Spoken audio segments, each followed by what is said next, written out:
Open your Bible in 1 Corinthians chapter 3. 1 Corinthians chapter 3. Every Sunday morning, pinag-aaralan po natin ang book of 1 Corinthians at pinipilit po nating ma-master ang 1 Corinthians. At alam po natin ang chapter 1, 2, and 3, ito po yung nagpapatungkol kung paano po itinatama ni Apostol Pablo ang pagkakahiwa-hiwalay ng mga miyembro po ng Corinth Baptist Church.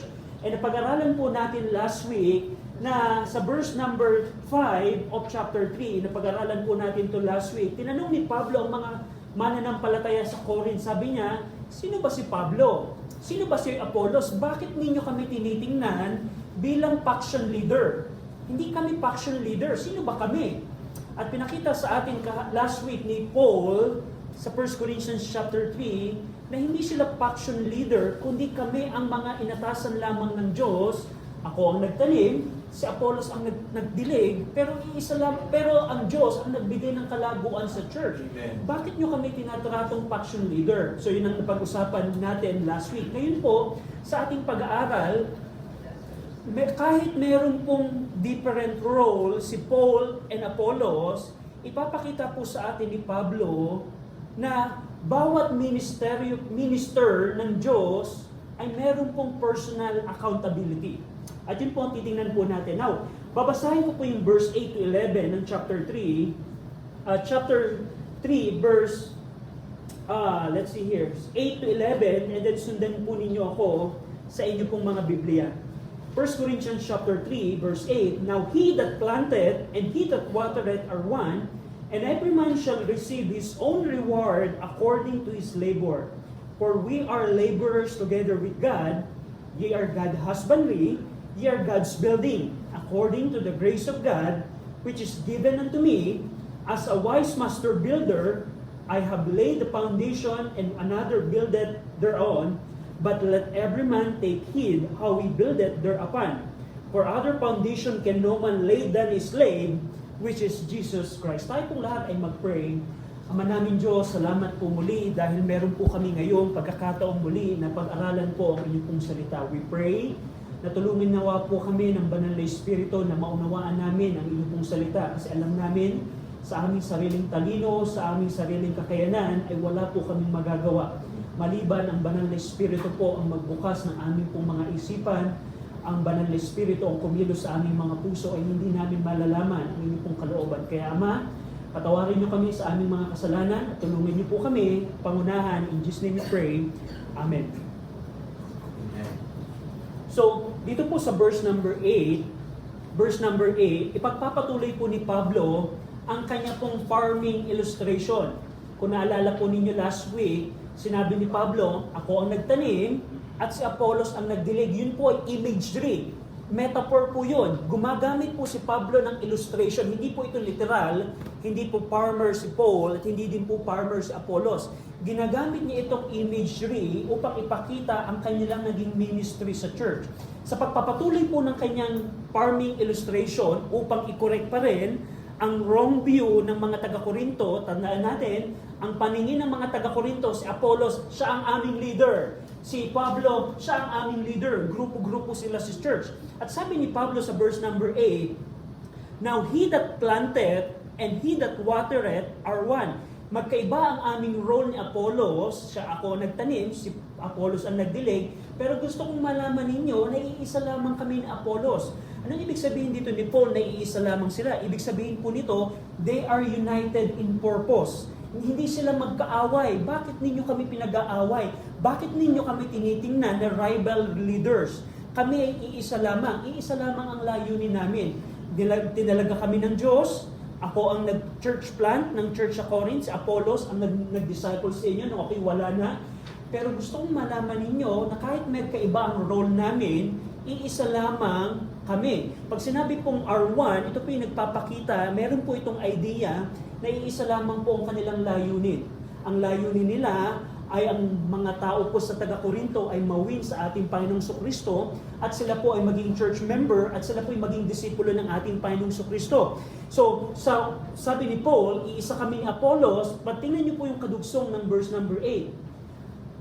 And every man shall receive his own reward according to his labor. Iisa kami ni Apollos, but every man, bawat isa sa amin, bawat isa, ako at si Apollos, bawat isa sa amin ay makakatanggap ng gantimpala or reward. Pag sinabi pong reward, ito po yung financial term na wage or sahod, salary. Yung reward po ito, hindi ito reward na parang pag nanalo ka ng Olympic, eh meron kang trophy or medal.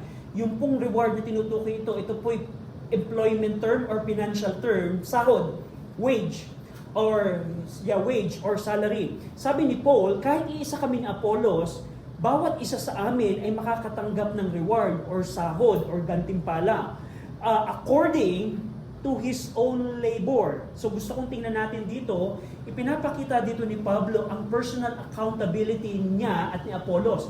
Na kahit kami ay magkaiba, kahit kami iisa rather, gusto kong malaman ninyo na ako ay makakatanggap ng reward ayon sa aking pagtatrabaho at si Apollos ay makakatanggap din ng sahod according sa aking pagtatrabaho. By the way, yung word na labor po dito, ito po yung nagpapakita po ng intense labor.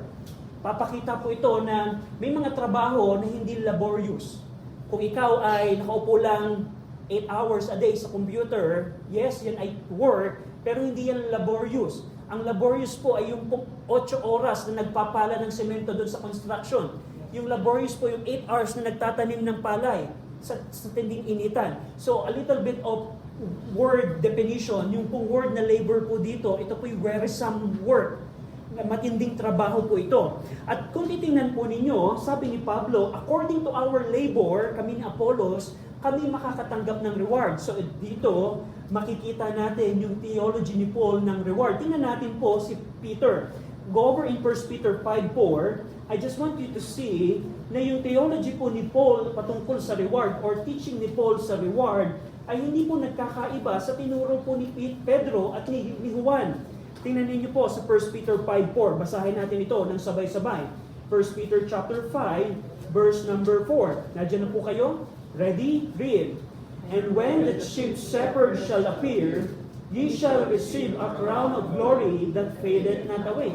So ito din po ay patungkol po sa mga ministers, sa mga elder. Katulad ng context ng 1 Corinthians 3, mga minister, sinabi ni Pedro, kayo mga elders, maging tapat kayo sa Panginoon na mag-feed kayo ng mga flock, mag-oversee kayo ng mga flock, kasi ang Panginoon ay bibigyan kayo ng crown of glory. That's a reward. Go over in Revelations 22:12. Tingnan naman natin ang theology po ni John. Now, ito pong Revelations 22, ito po yung mga salita ni Kristo, pero si Juan po ang nagsulat po nito. Go over in Revelations 22, verse number 12. Basahin po natin ito ng sabay-sabay. Revelation 22:12. Ready? Read.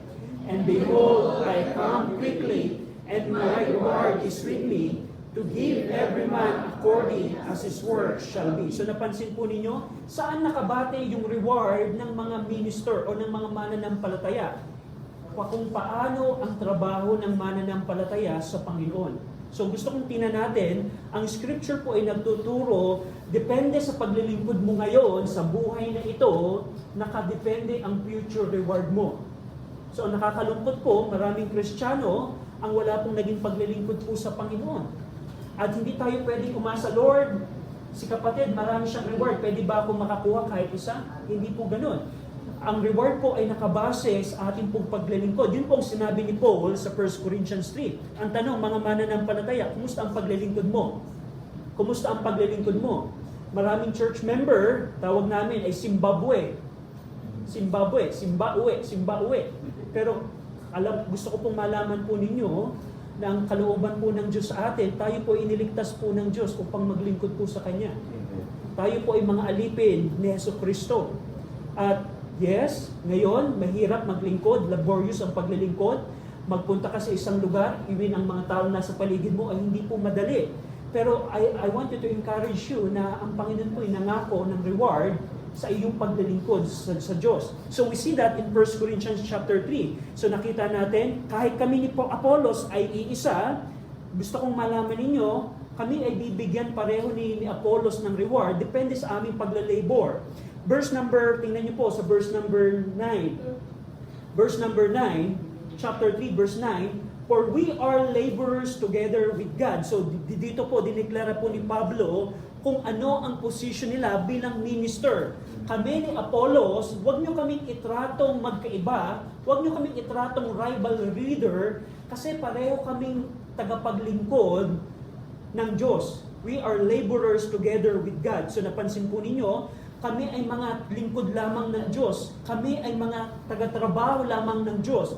In verse number 9 also, kung pinakita kanina ni Paul na hindi kami rival leaders, kundi kami mga laborers ng Diyos, sa huling bahagi ng verse 9, ibinaling niya yung atensyon mula sa kanila ni Apollos papunta sa mga taga-Korinto. Ang sabi niya, we are laborers, but ye are God's husbandry.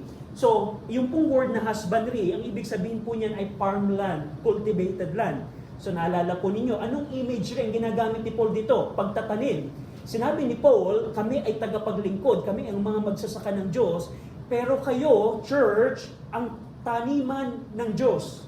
Pangalawa, sabi ni Paul, ye are God's husbandry and ye are God's building. Ang church sa Corinth, sinabi ni Pablo, hindi kami leader. Huwag nyo kaming itratong leader. Huwag nyo kaming tingnan bilang leader kasi kayo ang taniman ng Diyos. Kayo ang building ng Diyos. At yun po ang nakakalungkot sa marami pong churches ngayon.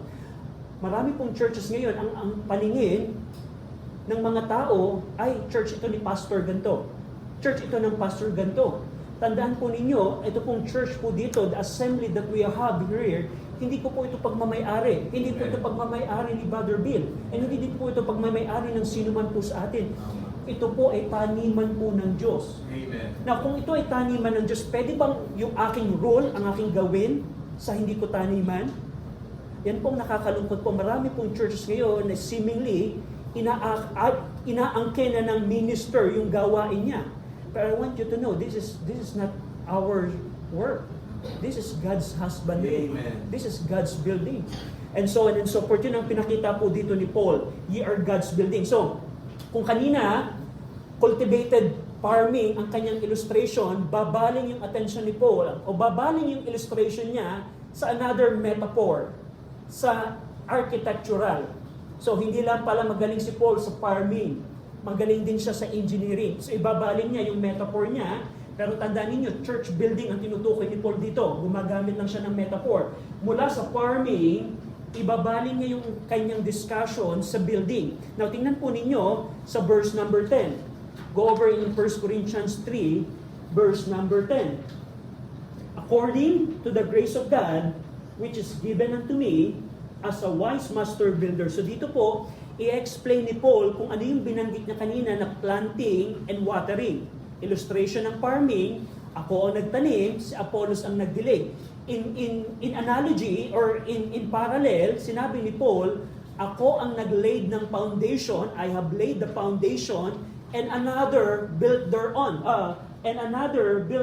Buildeth thereon. So question, dito po sa inyo pong mga Bible, nakita po ninyo yung word na another. Contextually, sino yung another na tinutukoy ni Paul dito? Kung i-honor natin yung context. Ito ba ay si Pedro? Ito ba ay sino? Si Apollos. Napaka-clear. So, bahagi ng Bible interpretation, lagi nating i-honor yung context. Kanina, sabi ni Paul, I have planted and Apollos water. Binago niya yung illustration. Building naman ang gagamitin kong example. I have laid the foundation, katulad ng planting, and sino nag-water? Sino yung nag-build thereon? Si Apollos. So, anong pinakapunto dito ni Paul? So, binanggit niya dito na siya ang nag-laid ng foundation. Pero, sinabi ni Paul dito, alam niyo church, ito lamang ay dahil sa biyaya ng Diyos. According to the grace of God, which is given unto me. Alam niyo church, yes, ako nag-start ng church sa Corinth, but I want you to know na hindi ito dahil sa aking lakas. Hindi ito dahil ako'y matalino. Hindi dahil ako'y magaling na pariseyo. Hindi dahil sa aking kakayanan. Ito'y dahil lamang sa biyaya ng Diyos na binigay sa akin ng Diyos. Pag sinabi pong grace of God, ito po yung undeserved favor na hindi natin, tandaan po ninyo, ang paglilingkod po sa Diyos, hindi po ito parang ang Diyos ay nakikiusap po sa atin. Ito po yung pribilehiyo po natin. We don't deserve to. Pwede ba kayong kumatok sa Malacanang? Sabihin nyo, sir, gusto kong paglingkurad ang presidente, pwede bang ako na lamang maglilinis ng Malacanang? Hindi kaya allow doon ng kanyang security. Kasi hindi lahat po ng tao ay pwedeng mag-serve sa Malacanang. The same thing. Sinabi ni Pablo, I don't deserve to serve the Lord. I don't deserve it, but it's only the grace of God. Biyaya ng Panginoon, undeserved favor. So yun po yung praise na according to the grace of God. Pero gusto kong pansinin ninyo, paano dinescribe ni Paul ang kanyang sarili? Sabi ni Paul, as a wise master builder. Pag sinabi pong wise, ito po yung hindi patungkol sa rhetorical wisdom na napag-aralan natin previously.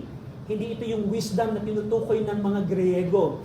Ang wisdom po na tinutukoy po dito, ito po yung wisdom ng Diyos na ibinigay ng Diyos kay Apostol Pablo. Sabi ni Paul, nung itinayo ko ang church sa Corinth para akong isang pantas na magtatrabaho or master builder, as a wise master builder.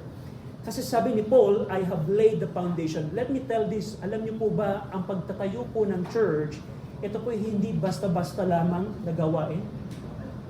Hindi po basta-basta ang pagtatayo po ng church. Right now, we're trying to start a church here in Taguig. In Candelaria, we're trying to start a church.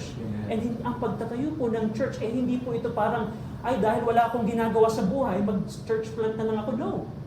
Ang church planting po ay hindi. Sinabi ni Paul, when I established Corinth Baptist Church, when I was with you 3 to 5 years ago, I have laid the foundation as a wise master builder. As a wise master builder. So, ano tinutukoy po dito ni Paul? Tinutukoy niya dito kung ano yung in-employed niya sa pagtatayo ng church sa Corinth. Ito pong master builder, ito po'y parang contractor. Naalala niyo na kapag nagpatayo kayo ng, pag meron kayong project, ang hahanapin ninyo ay contractor or foreman. Siguro sa probinsya, parang si Pablo po yun. Isa siyang pantas na contractor. At ako ang naglagak ng pundasyon. At sabi ni Paul dito, and another buildeth thereon. So yan po ay si Apollos. Kung ako ang nagtanim at si Apollos ang nagdilig sa analogy ng farming, ibinaling niya ngayon sa analogy ng building. Ako ang naglagay ng pundasyon, si Apollos ang nag-build thereon. And tingnan po ninyo ang warning po dito ni Paul, but let every man, sa verse number 10, huling bahagi, sabi ni Paul, but let every man take heed how he buildeth thereupon. Bakit nagbigay ng warning dito si Paul na mag-ingat? Ako ang naglagay ng pundasyon, si Apollos ang nagtayo on top of the foundation, but this is my warning. Mag-ingat ang sinuman na magtatayo sa pundasyon na aking inilagay. Kasi sabi ni Paul kanina, every man will receive reward according to our labor. Kaya dito sa verse number 10, binibigyan niya na ngayon ng warning. Mag-ingat kayo kung sino man ang gustong magtayo on top of the foundation, mag-ingat kayo. Bakit po? Now, tingnan po natin. Tingnan natin po dito quickly. Gumamit po si Paul ng analogy ng foundation and building thereupon. Now, una, I don't know kung meron kayong knowledge sa construction. Sino po sa inyong may knowledge sa construction? Anyone? Probably? Anong unang kailangan itayo sa construction? Magpapatayo ka, let's say, ng 2-story house. Anong unang kailangan gawin? Kuya Kurt, anong unang gagawin ng mga worker? Maghuhukay muna.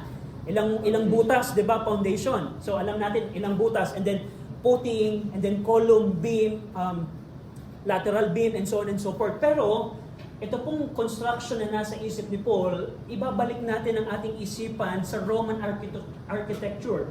Yung construction sa ating panahon ay iba nung kung kailan nagtatayo si na Pablo. Ang mga bahay po doon, mga structure ng unang panahon, meron yung foundation. Yung foundation po noon, ito po yung mga blocks. Let's say mga blocks, imagine niyo mga malalaking bato. May mga malaking bato sila sa bundok, i-shape nila to bilang square or cube, dadalhin nila ito at ipapatong nila to sa lupa. Ito po yung foundation na tinutukoy po ni Pablo sa kanyang analogy. Imagine niyo, ito po yung mga blocks na pinagdikit-dikit. Sabi ni Paul, I have laid the foundation. Ako ang naglatag ng pundasyon. At ito yung foundation na iniisip ni Paul nung sinabi niya ito. Hindi ito yung foundation na nasa isip ni Kurt na may hukay, di ba ngayon? Pundasyon, tapos rebar, tapos buhos, tapos tabo na yung foundation. Ang foundation na nasa isip ni Paul nung sinabi niya, ako ang naglatag ng pundasyon. Ito pong pundasyon na ito. At sinabi ni Paul, and another built thereon.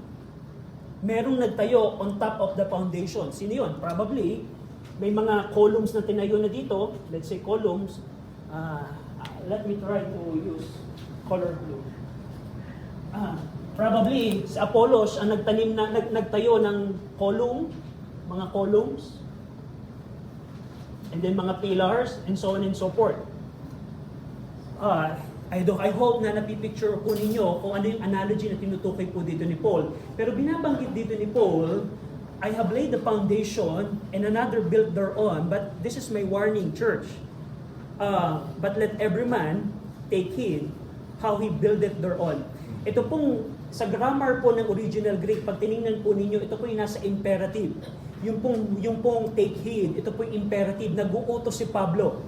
Mag-ingat kung sino man ang magtatayo on top of the foundation.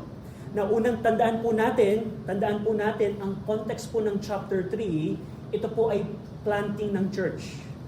Planting ng church. Ako ang nagtanim, 18 months ako nagtayo sa inyo ng church, umalis ako, si Apollos ang humalili. Ngayon, I have laid the foundation nung 18 months akong nasa inyo. And another built thereon, si Apollos po yun. But itong warning po ni Paul, kung sino man ang magtatayo on top of the foundation, mag-ingat. Bakit po? Kasi tingnan po ninyo, which pag-aaralan natin next week, tingnan po ninyo, verse number 12, basahin natin hanggang verse number 16. 12 to 17. Sige po, 12 to 15 na lamang po. 12 to 15, ready? Read. Now, if any man build upon this foundation, gold, silver, precious stones, wood, hay, stone, every man's work shall be made manifest, for the day shall be cleared, because it shall be revealed by fire. And the fire shall try every man's work of what sort it is. If any man's work abide, he shall build thereupon.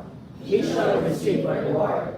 If any man's work shall be burned, he shall suffer loss. But he himself shall be saved, yet so as by fire. So napansin po ninyo, sinabi ni Pablo, mag-ingat kayo kung sino man ang gustong magtayo on top of the foundation, mag-ingat kayo. Kasi darating yung panahon na susubukin ng Diyos, idadarang ng Diyos yung mga itinayo nyo dito sa apoy, at kung masunog yung materyales na itinayo nyo on top of the foundation, magsasuffer kayo ng loss. Nakakalungkot po na pagdating natin ng judgment seat of Christ, taon tayong naglingkod sa Diyos, pero nasunog lamang ang ating ginawa.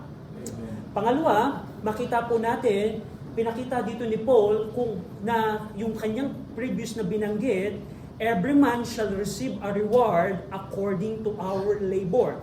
Now, tingnan niyo po yung verse number 17. Verse number 17, which we're going to see next week. If any man defile the temple of God, him shall God destroy. Now, question, kung i-honor natin yung context, ano ang tinutukoy ni Paul, defiling the temple of God? Brother RJ, ito ba yung pag-inom ng alak? Kasi temple of God ang aking katawan. Pwede po, pero hindi yun yung context. Ano yung temple of God na tinutukoy dito ni Paul contextually? Ito pong pag-church planting. If any man defile the structure, tandaan nyo, yan po yung context. Ibig sabihin, kung ito yung nilay na foundation ni Pablo at ako'y maglalagay dito lang ng wood, hay, and stubble, I'm defiling the temple of God. Tingnan niyo po yung warning ni Paul sa verse 17. If any man defile the temple of God, him shall God destroy. Mag-ingat kayo, church, kasi kung basta-basta lang kayo magtatayo, builded thereupon, and you defile the temple of God, God will destroy you. Him God shall destroy. This is the words ng warning ni Paul. Kaya sinabi ni Paul kanina, let every man take heed how he builded thereupon. Now, this is the thing po, ang church na tinutukoy po, tingnan po ninyo muna sa Ephesians. Brother RJ, ano ba yung i-build thereupon? Ano ba yung binibuild thereupon? Ito ba, Brother RJ, ito yung sa pag-awit ko sa church? Ito ba yung aking paglilinis sa church? So, ano yung tinutukoy doon ni Paul? Now, tingnan po ninyo sa Ephesians chapter 2. Ephesians chapter 2, verse 19 to 22. Ginamit din ni Paul ang illustration na ito upang ipakita ang church sa Ephesus Baptist Church. Tingnan niyo po sa Ephesians chapter 2, verse 19. Now therefore, Ye are no more strangers and foreigners, but fellow citizens with the saints, and of the household of God. Tinutukoy dito ni Paul, paliwanag ko lang konti ang context. Sinasabi ni Paul, church at Ephesus, mga mananampalataya sa Ephesus, alam ko, Gentile kayo. Alam ko, wala kayong pakialam sa mga programa ng Diyos dahil Gentile kayo. Pero alam ko, sabihin ko sa inyo, na hindi na kayo foreign. Dahil kay Kristo, kayo ay kapwa ng kabilang sa programa ng Diyos. Tingnan niyo po yung verse number 20. And are built upon the foundations of the apostles and the prophet, Jesus Christ Himself, being the chief cornerstone, in whom all the building fitly framed together groweth unto an holy temple in the Lord, in whom ye are builded together for a habitation of God through the Spirit. Same illustration. Ito po yung nagpapatungkol sa Ephesus Baptist Church na ang bawat mananampalataya sa church, sila yung materyales na nakatayo on top of the foundation. Na merong pagkakaiba po yung illustration dito ni Paul sa illustration niya sa 1 Corinthians 3. Napansin po ninyo yung foundation dito kasama yung mga apostles and mga prophets. And the Lord Jesus Christ is the chief cornerstone. Yung chief cornerstone po, yun po ay ginagawa po sa Asian construction. Yung pong cornerstone ay napakahalaga kasi yun yung unang batong ilalagay mo para malaman kung gaano yung perimeter. Ang unang nilalatag po sa building noong unang panahon ni Paul, kailangan mo munang ilagay yung pinakamuhon. Parang muhon, yun naman magiging base measurement. Pagkalay ng foundation ng chief cornerstone, so yung ibang worker sasabihin, oh, ito na yung cornerstone. Ang kasunod na bato, dito natin ilalagay. Sunod, dito. Base sa cornerstone. So ito po yung illustration ni Paul. Yung cornerstone, napakalaga po yun sa architecture, sa construction. Yun yung unang batong kailangan mong ilatag at dun magbabase kung ilang bato pa ang ilalagay pa halang, ilang bato ang ilalagay pa gantong direction. Sinabi ni Paul, church at Ephesus, ye are built upon the foundation. So tingnan niyo pa po sa sabi ni Peter, sa 1 Peter, tingnan po ninyo. 1 Peter chapter, let's see here. 1 Peter chapter 2, verse number 5. So kaparehas po ni Paul, ginamit din po ni Pedro na illustration ng building sa pagdidescribe po ng church. Sa 1 Peter chapter 2, verse number 5. Ye also, as lively stone, are built up a spiritual house and holy priesthood to offer up spiritual sacrifices acceptable to God by Jesus Christ. So question, napansin po ninyo, ye are lively stone, kayo ang mga bato sa templo ng Diyos, sa building ng Diyos. So dito pong makikita ninyo, si Paul at si Pedro, nagpapakita sila na ang materyales na itinatayo on top of the foundation ay ang mga tao. Ang mga tao po. And we're going to see next week, ipapakita ko po yung grammar na nagpapakita na ito pong mga inilalagay sa foundation, hindi po ito yung, ibig ba sabihin, Brother RJ, umawit ako sa choir kahapon, nag-build ba ako on top of the foundation? No, hindi po yun ang tinutukoy ni Paul. Ito po yung kung mga taong ilalagay mo sa church on top of the foundation. Ito po yung tao. Anything na ilalagay mo on top of the foundation, yan po ay mga tao. Kung maglalagay ka ng gold, silver, and precious stone, pagdating ng panahon, pag idinarang ng Diyos yung mga binil mo on top of the foundation, at nanatili ang gold, silver, and precious stone, makakatanggap ka ng reward. Pero kung hindi man, magsasuffer ka ng loss. So Brother Archie, ano tinutukoy dito ni Paul? Now, bear with me po. Gusto kong tingnan natin dito na yung pong labor, sabi ni Paul, mag-ingat kayong magtrabaho. Ingat kayong magtrabaho, ito po ka-equal sa material. It's quite tricky, but bear with me.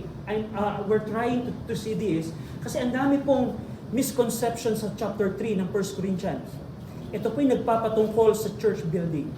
Hindi po ito nagpapatungkol kung, Brother RJ, pag ba ako ay naglinis at masama ang puso ko sa paglilinis kasi ako na naman ang inutusan sa church.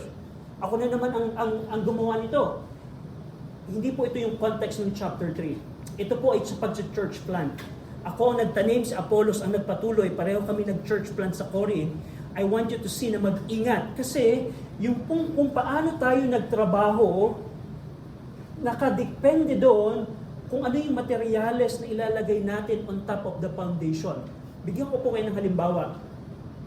Now, sa pagpo-construct po, dahil nagkaroon ako ng experience sa construction, alam niyo po ba yung magic number na 124 sa paghalo ng semento? So siguro sa ilan, but bear with me po. Sa semento po, kapag ka column or pillar ang kailangan mong buhusan, kailangan po masunod yung 124. Isang sako ng buhangin, dalawang sako ng isang sako ng semento, dalawang sako ng buhangin at 4 na graba, 124. At alam niyo po ba na gaano kadaming tubig ang kailangan para ma-achieve yung 3,000 PSI? Ang nakakalungkot kapag kasi mamang forman lamang ang paggagawa mo ng bahay, dadamihan kagad yung tubig. Yung pong structure na 124, kailangan at least 22 to 27 liters lamang ng tubig ang ilalagay. Bakit? Kasi sa pagdami po ng tubig, yung pong semento na nabuo, kahit ito ay 124 pero madami yung tubig, mababa po yung compression strength nun. Pero hindi mo makikita yun pag tinignan mo yung bagong buhos kasi napakaganda nyo, akala mo matibay. Hindi mo makikita na palpak pala yung semento na yon until dumating yung 7.8 earthquake. Ano, nakita nyo kahit sa Jensen, ang daming building na inaprobahan ng building ng kanilang munisipyo, aprobado to, nagawa naman, pero palpak pala yung materyales. At ganun din po ang tinutukoy ni Paul, depende sa pagle-labor ng minister, doon mo makikita kung anong material. Hindi natin alam ngayon kung gold, silver, or precious stone, or wood, hay, and stubble, pero darating yung time na susukatin ito ng Diyos sa apoy. So, Brother RJ, ano yung tinutukoy dito ng Diyos? Now, of course, ito po yung hindi building natin. Sinabi ni Paul, we are God's building. Hindi din po ito floor plan ni Pablo. Ibig sabihin, siya ay lamang, foreman lamang or contractor. Sino ang nagbigay ng plano sa pagtatayo ng church? Go over in Matthew chapter 28. Matthew chapter 28. Kasi pinipilit natin po na maunawaan ito kasi ayaw po nating maglingkod sa Diyos sa ating buhay. Then pagdating ng dulong wakas, we will suffer loss. We don't like that. I don't like that. Ano ba yung plano po ng Diyos sa pagtatayo po ng church? O ano ang Great Commission na tinutukoy po ng Panginoon? Now, tingnan niyo po sa Matthew chapter 28, verse 18 to 20. Basahin po natin ito ng sabay-sabay. Radya na po kayo. Ready? Read. And Jesus came and spake unto them, saying, All power is given unto me in heaven and earth. Go ye therefore and teach all nations, baptizing them in the name of the Father, and of the Son, and of the Holy Ghost, teaching them to observe all things whatsoever I have commanded you. And lo, I am with you always, even unto the end of the world. So we all know this po. This is the Great Commission. Kung meron pong pinakamahalagang utos po si Jesu Kristo na iniwan po sa mga churches ay ito po. And ito po yung binabanggit ni Brother William kanina, kung ikaw ay bahagi ng church o kay Kristiyano at hindi mo ginagawa ito, there's something wrong sa iyong Christianity. We need to be involved in this program. But question ko po, dito po sa verses na ito, alam niyo po ba na meron lamang isang utos dito si Kristo? Meron lamang pong isang imperative po dito. Sa tingin niyo, ano kaya yung imperative o yung utos, command verb? Ang pinaka-imperative po dito ay yung pong teach all nation.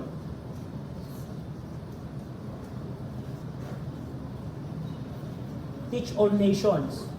Pag tinignan niyo yung original Greek, yung pong word na go, which is porontertes, yung pong word na baptizing, baptisontes, at even yung word na teaching, ng verse 20, yan po ay mga participle. Tinutukoy lamang dito ni Kristo, paano mo magagawa yung teach all nation sa pamamagitan ng going, baptizing, and teaching. Now, tingnan po ninyo ito. Nung si Jesucristo po ay nagbigay ng utos, ang pinaka-inutos po niya dito ay to teach all nation. Pag sinabi pong teach all nation, pag tingnan po niyo yung Greek word niyan, ibig sabihin lang yan, gumawa kayo ng disipulo. Yung pong word na teach ng verse number 19, teach all nation, yan po ay matetusate.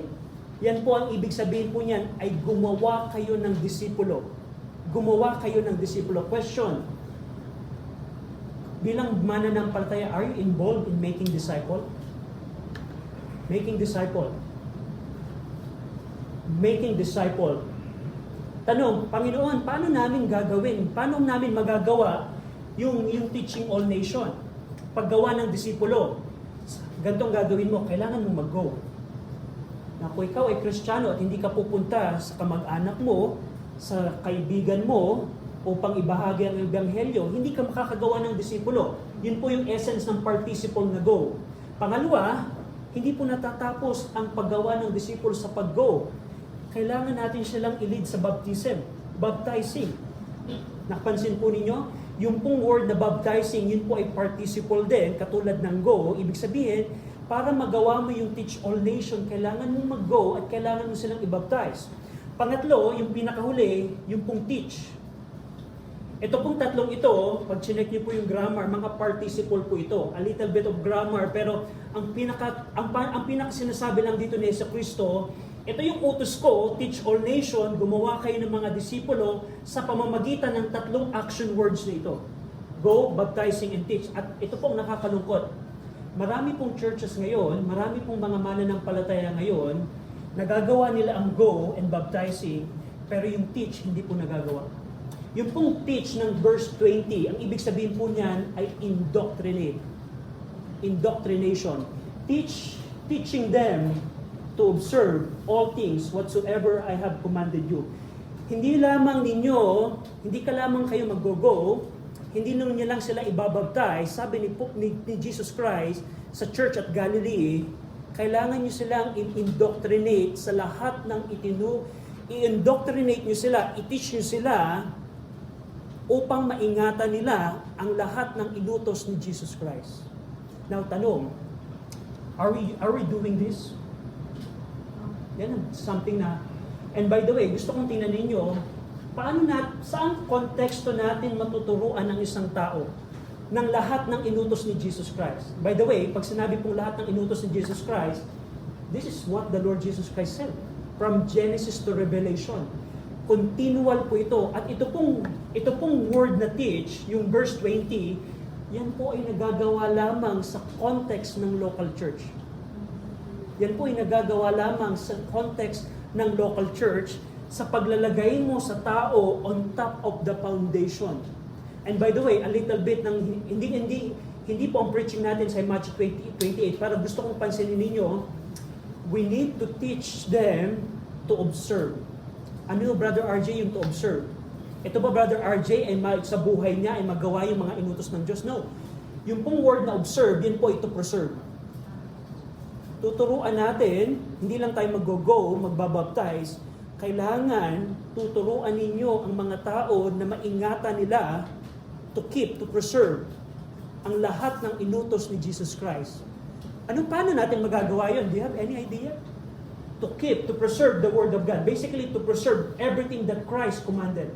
Paano to, Brother RJ? Ibig sabihin, magawa tayo ng bolt dito, yung King James Bible, kasi ito yung ating alam natin inspired and preserved, ilagay natin sa bolt para ma-preserve ang Word of God. Ganun ba ang tinutukoy ni Jesus Christ? Na kung ano man ang mangyari, magkaroon man ng nuclear war, alam natin, meron tayong King James Bible sa bolt, and yun, na-preserve namin ang Word of God. Ganun ba yung preserving na tinutukoy po dito ng Panginoon? No. Ang tinutukoy po dito ni Jesus Christ, kailangan continual mong ituro ang lahat ng inutos ni Jesus Christ sa mga tao para sila naman, pag natutunan nila ang Genesis to Revelation, ituturo nila to sa susunod na generation. At yung sunod na generation, ganun din ang gagawin nila. Ituturo ang Genesis to Revelation para sa kanilang mga apo, ituturo ulit ito. And so on and so forth. Ganun po na preserve ang Word of God. And yun po yung word na observe. Hindi po yung observe po dito, not to do. Ang observe po dito ay to guard or to preserve. Christ commanded us not only to go to baptize and to teach the people to preserve by knowing whatever the Lord commanded us. So ang tanong, kung ang Panginoong Jesucristo sa Great Commission niya ay gumawa ng disipulo, are we going? Yan ang binabanggit sa atin kanina ni Brother William. Kung tayo ay walang concern sa mga taong nasa paligid natin, we're not doing the Great Commission. Pangalawa, hindi po natapos ang paggawa ng disipulo sa pag-go. Kailangan natin silang i-lead sa rebaptizing. At panghuli, at ito po yung mahirap. Teach all nation. Tanong, tingnan niyo po sa maraming churches, alam ba nila ang Book of Zechariah? Maraming churches po hindi alam anong tema ng Book of Micah. So, paano nila magpe-preserve ang word ng Panginoon kung hindi nila nauunawaan? Dito po naglalak ang maraming churches sa teach. Pag the word teach po, yan po, ang ibig sabihin po niyan ay didascontes. Yan po indoctrination sa Greek. Ibig sabihin, continual na pagtuturo. Continual na pagtuturo lahat ng inutos ni Jesus. Kaya nga po, pinipilit nating ma-master ang 1 Corinthians. Ginagawa po natin ngayon ang didascontes. Ginagawa po natin yan, continual po. Kasi we want na maunawaan natin ang lahat ng books of the Bible para pag natutunan natin ito, wala na kami, ang susunod na henerasyon ay may ituturo ito sa ibang tao. At ganun po yung preserve na tinutukoy po dito ni Jesus Christ. Now, tingnan po ninyo as we close sa Colossians 1:28. In the context po na ito, tingnan po ninyo sa Colossians 1, verse number 28. Colossians 1:28. Basahin natin po ng sabay-sabay. Colossians 1:28. Nandiyan na po kayo? Ready? Read. Whom we preach, warning every man, and teaching every man in all wisdom, that we may present every man perfect in Christ Jesus. So balik po tayo doon sa tanong natin. Pinag-iingat tayo ng Bible ni Pablo na mag-ingat na mag-labor kayo kasi depende sa labor ninyo ang materyales. Sabi ni Paul, ang ginawa namin, Colossians Baptist Church, gusto kong malaman ninyo, we are warning every man and we are teaching every man. Bakit? That we may present every man perfect in Christ Jesus. Yung pong perfect po dito, ito po ay hindi po sinless perfection. Ito po yung nagpapatungkol sa mature na mananampalataya. Yun po yung goal ng to make disciple. Na ang bawat isa po ay madala po nating sakdal sa harap po ng Panginoong Kristo. Para pag dinarang sila sa apoy, ay hindi sila babagsak sa pamantayan ng Panginoon. At kung yung materyales, yung mga taong ibinild on top of the foundation, ay sakdal, makakatanggap ako ng reward. Yun ang sinutukoy po dito ni Paul. Now, ang question, bilang mga mananampalataya, apply po natin ito sa ating buhay. Ang nakakalungkot po sa maraming churches ngayon, hindi nagagawa ang Great Commission by omitting teaching everything that Christ commanded. And pagdating ng huling panahon, tatanungin sila ng Panginoon, nalaman mo ba ang Book of Lamentations? At kung halimbawa, kayo ang tinanong ng Panginoon at sabi niyo, hindi naman tinuro sa amin yan ni Brother RJ.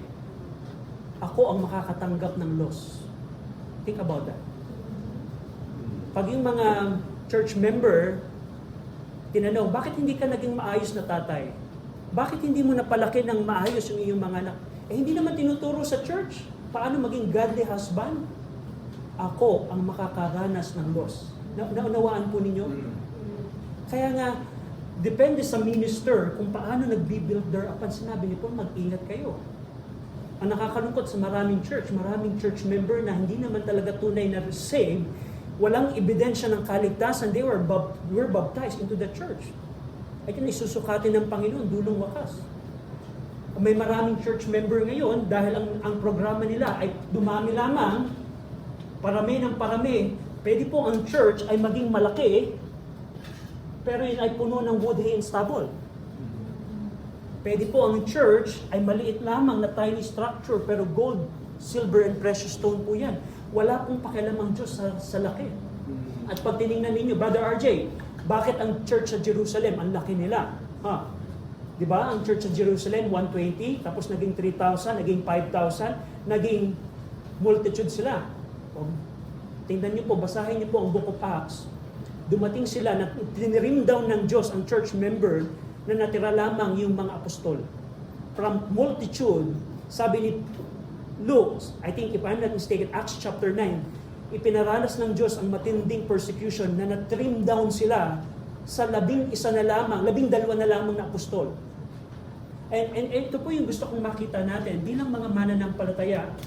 What kind of people were our putting into the church. That's one thing. Pangalawa, and how we are discipling the people on top of the foundation. Kung tayo po ay minister, katulad ko po, katulad ni Brother Kenneth, kami po ay may accountability sa Panginoon. Kung ang ilalagay lang namin ay sino na lang, kahit sino na lamang, basta may church, okay na yon. And then pagdating ng huling panahon, yung palang mga church member na aming inalagaan ay mga palpak at hindi namin naturuan, kami ang magkakasuffer ng loss. Just imagine that. Buong buhay ko na naglingkod ako sa Panginoon, Lord, ilang years ako naglingkod sa iyo, Lord, ilang taon akong nagpagal. Pero dahil lamang hindi ko nagawa ang architectural plan, tandaan niyo po, this is God's building. At ito po ang architectural plan, ito po yung blueprint ng Panginoon, Great Commission. Gumawa tayo ng disipulo by going, by baptizing, and by teaching. Pag hindi ko ito nagawa, I'll suffer loss. Just imagine, judgment seat of Christ. Excited ako, Lord, ang dami ko naging church member. Tingnan mo, sa buong Pilipinas, yung church namin ang pinakamadami. At Panginoon, tanda na akong tumanggap ng reward. And then, idinaram ng Panginoon lahat ng aking mga tao na sunog. I'll suffer loss. Just imagine that. Just imagine that. Kaya sinasabi ni Paul, mag-ingat kayo. I already laid the foundation. I am a wise master builder. Yan po ang pinipilit namin gawin dito. Brother Bill is trying to lay the foundation para pag wala na si Brother Bill, dahil siya po ay missionary, darating yung time, naaalis siya. Kung sino man ang magiging pastor dito, siya na po ang magbibuild on top of the foundation. Yun ang ginagawa namin ni Brother Kenneth sa Candelaria. We're trying to lay the foundation para kung sino man ang magiging pastor doon at magbibuild siya on top of the foundation, depende na sa kanya yun. Pero bilang mga minister po, gusto kong daling warning po sa atin, we need to be careful. Bago tayo magbaptize, of course, we need to go. Kailangan natin go. Kailangan natin humayo para ipangaral ang Ebanghelyo. At kapag kami mga na-save sa lugar na yon, hindi natin dapat iwanan yon. Kasi kung go lang ang ginawa natin, wait a minute, you're not doing the command. Kasi ito po ang command. Tandaan nyo, pag you can check the grammar later on, Textus Receptus, the imperative is to make disciple by going, by baptizing, by teaching. Kung go lang ang ginawa ko, I'm not doing. Pag ikaw ba ay inutusan ng nanay mo at 1/3 lang ang ginawa mo, inuobey mo ba ang nanay mo? Hindi pa rin. So by going, pagkatapos, kung meron tayong na-lead sa Panginoon, pilitin nating i-lead sila sa baptism. Baptism, and we can talk about something like, about baptism, it's a different discussion. Pero panghuli, hindi po natin iiwanan. Halimbawa, may na-save na. Anong mangyayari kaya kung may na-save? Halimbawa, sa Candelaria, dahil may mga na-save na doon, iwanan na lang natin sila. Brother Kenneth, kasi okay na yun. At least, save na sila. Makita-kits na lang sa langit. Ganun ba ang plano ng Diyos? Pwede ba yung bagong panganak na sanggol dahil nanay ka na siyam na ba na kitang dinala sa sinapupunan, ang hirap pang manganak dahil tapos na yung trabaho ko, iwanan na kita dyan? No, kailangan natin i-continue magturo para yung tao na yon ay maingatan ang utos ng Panginoon. At dito po nagkukulang ang maraming churches. Amen. Amen. Continual indoctrination, continual teaching. Alam ba ng maraming church ngayon, bakit sinulat ni Paul ang Book of Colossians? Bakit sinulat ni John ang 3rd John? Brother Arjun, kailangan bang malaman yon? Yes po. Kasi sabi ni Jesus Christ, lahat ng inutos ni Jesucristo ay kailangan nating maunawaan. Kailangan ituro. And so on and so forth. So, bilang pagtatapos, basahin ko lang po yung last verse ng chapter 3, verse 11. Verse 11 ng chapter 3, sabi ni Paul, "For other foundation can no one lay than that is laid, which is Jesus Christ." So, pinabanggit dito ni Paul, yung ginawa kong pagtatayo ng Corinth Baptist Church, tapos na yon. Tatapos ka na yung trabaho ko, I have already laid the foundation. Si Jesus Christ ang ginawa kong foundation. Kaya nga sinasabi ni Paul, hindi siya nagsalita ng rhetorical wisdom, hindi siya nagpakita ng anumang wisdom, kundi si Jesus Christ lamang kasi yun ang kanyang pundasyon. So, we see sa verse number 11 na wala na makapagpapalit sa pundasyon, ang magagawa na lamang ng ibang minister ay magtayo on top of the foundation. Yun ang verse number 11. So, bilang challenge ko po sa inyo, bilang mga mananampalataya, I have challenges po sa inyo. Una, are you involved sa programa ng Diyos? Are you involved?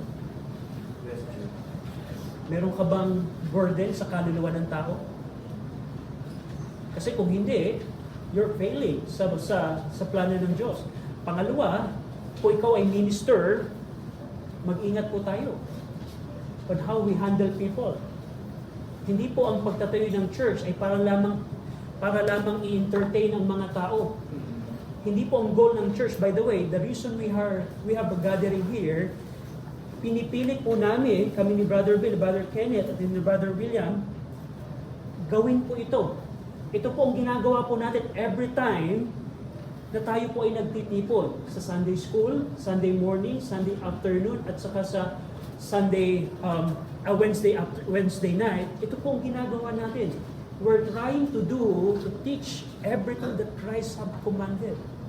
Kasi gusto namin ang lahat ng tao na nasa church ay maging gold, silver, and precious stone. Kasi gusto namin na pagdating ng judgment seat of Christ, pag tinanong ng Panginoon, Brother RJ, may mga young people sa church ninyo, alam ba nila ang kalooban ng Diyos? Ay, Panginoon, hindi ko naturuan pero naturuan ko silang mag-basketball. Naturuan ko sila ng mga kung ano-ano.